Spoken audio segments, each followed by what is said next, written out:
ఈరోజు రాజ్యాంగ పరిరక్షణ యాత్ర నెల్లూరు నడిబొడ్డులో ఏ విధంగా జరిగిందో మీ అందరికీ తెలుసు. పత్రికా ముఖంగా మాలల రక్తం కలిస్తుంటే మాలలు ఏ విధంగా ఉంటుందో, వాళ్ళు ఏ విధంగా ఉద్యమిస్తే ఏ విధంగా ఉంటుందో ఈరోజు నెల్లూరు నడిబొడ్డులో చూపించారు.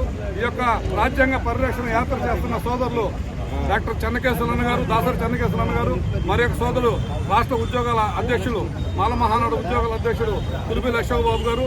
అదేవిధంగా ఈ యొక్క ఉద్యమానికి నేను పెద్ద మాలనై ఉంటాను, మీరు ప్రతి ఊరు తిరగండి, మన వాళ్ళని చైతన్యం పరచండి అని చెప్పినటువంటి మాజీ కేంద్ర మంత్రులు పెద్దలు గౌరవనీయులు చింతామోహన్ గారికి, అదేవిధంగా మా పెద్దన్న 75 సంవత్సరాలైనా సరే ఈ రాష్ట్రంలో ఎక్కడ ఏ మానవుడికి అన్యాయం జరిగినా కూడా నిలవన రైతు పువ్వు లేకుండా స్పందించే డాక్టర్ రాష్ట్ర అధ్యక్షులు యనమల సుదర్శన గారికి, అదేవిధంగా నా యొక్క సోదరులు ఇక్కడ హరి చిత్రా గారికి, ఇంకా మిగతా ఉద్యోగ సంఘాల నాయకులకి, మాలమహాన నాయకులకి, వచ్చిన నాయకులందరూ కూడా ఫస్ట్ మేము ఈ యొక్క రాజ్యాంగ పరిరక్షణ యాత్రలో భాగం ఏంటంటే ఎస్సీ వర్గీకరణని పరిపూర్ణంగా మేము వ్యతిరేకిస్తున్నాం. మేము కోరేది కేంద్ర రాష్ట్ర ప్రభుత్వాలను ఒకటే కోరుతున్నాం.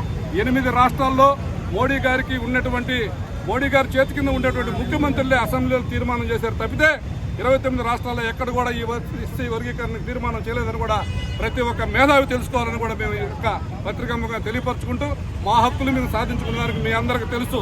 ఒక దేవుడికి పరిపూర్ణ నిండు బంగారు వేసినా కూడా మెడలో పూలమాల లేకపోతే ఆ దేవుడికి అలంకారం ఉండదు, ఆ ఊరేగింపు జరగదు. అదేవిధంగా ఈ రాష్ట్ర కేంద్ర ప్రభుత్వాలకి మాలలు లేకపోతే మనుగడ ఉండదు. రాబోయే రోజుల్లో 2029లో మాలల సత్తా మేము చూపిస్తాం. మా ఓటు హక్కుని మేము వినియోగించుకొని మాకు అన్యాయం చేసిన ప్రభుత్వాలను మేము ఖచ్చితంగా ఓడించి తీరుతామని కూడా మేము ఈ యొక్క పత్రికాముఖంగా సెలవు తెలియపరచుకుంటూ ఈ యొక్క అవకాశం ఇచ్చి వర్గీకరణ జరగడం వల్ల మాలలు చాలా ఇబ్బందికర పరిస్థితులు అయితే ఎదుర్కొంటా ఉన్నారు. అది శాస్త్రీయంగా కానీ ఇది అశాస్త్రీయంగా చేసిన వర్గీకరణ, ఇది చట్టబద్ధం కాదు. పార్లమెంట్లో చేయాల్సిన చట్టం సుప్రీంకోర్టు ద్వారా అమెండ్మెంట్ తీసుకొచ్చి దీన్ని పాస్ చేయడం అత్యంత దుర్మార్గం. కాబట్టి దీన్ని మేము పూర్తిగా వ్యతిరేకిస్తున్నాం. సుప్రీంకోర్టులో కూడా దీన్ని సుప్రీంకోర్టుకి వెళ్ళి దీన్ని ఖచ్చితంగా ఖండిస్తాం. అయితే నెల్లూరు జిల్లా వ్యాప్తంగా మాలలందరూ కూడా ఒక 2 రోజుల్లోనే మేము ఈ యాత్రను సక్సెస్ చేయడం జరిగింది. మిత్రులారా, మేము మాల ఉద్యోగుల సంఘం, మాల ఐక్యవేదిక, మాల మహానాడు అందరం కలిసి ఈ కార్యక్రమాన్ని విజయవంతం చేశాం. ఈ కార్యక్రమం వచ్చిన మీడియా మిత్రులందరూ కూడా పేరు పేరున హృదయపూర్వక జై భీమ్. Thank you. ఉత్సాహంతో మాలలకు అన్యాయం చేయాలన్న దృక్పథంతో ఎస్సీ వర్గీకరణ చేసి మాలలకు అన్యాయం చేయాలనుకుంటున్నారు. ఈ సందర్భంగా చెబుతా ఉన్నాం, మాలలను నిర్మూలించాలని కొన్ని వందల సంవత్సరాలు ప్రయత్నించారు. మాలలను ఈ ప్రభుత్వం కాదు, ఏ ప్రభుత్వం కూడా ఏం చేయలేదు. ఎందుకంటే మాలల మేధావులు, మాలల త్యాగశీలులు.